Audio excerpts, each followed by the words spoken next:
आप क्या समझते हैं ये कि तो जेशा के आईसीसी के चेयरमैन बनने के बाद चैंपियंस ट्रॉफी पाकिस्तान में है, जाहिर सी बात, आप हर तरफ से यही, पाकिस्तान में तो एक डिबेट है कि वो चेयरमैन बने हैं, माजी में हमने उनका कंडक्ट देखा है, एशिया कप हो या फिर बाकी दोनों ममालिक के दरमियान जब सीरीज़ की बात चलती है तो वो बात घुमा फिरा कर जाते हैं और आखिर में जाकर जवाब सामने आता है और कोई नई ही चीज़ सामने आ जाती है।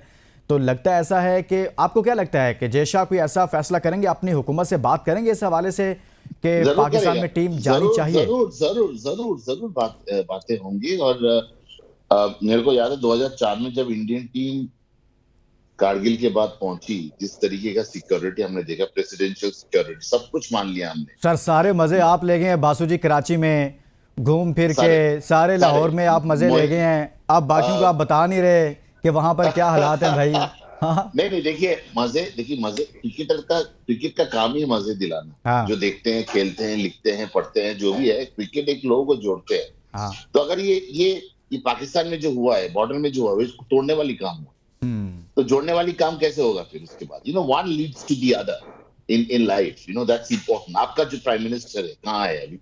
इमरान खान, सबसे बड़ा कप्तान। तो आप ये सब स्टेबिलिटी, बड़ा ये सब हम लोग देख रहे हैं बैठ के, हम भी इधर घास नहीं खा रहे। हम भी हम्म। देख रहे हैं कितना, आई मीन, इमरान खान, आपने देखा 92 वर्ल्ड कप में क्या किया था?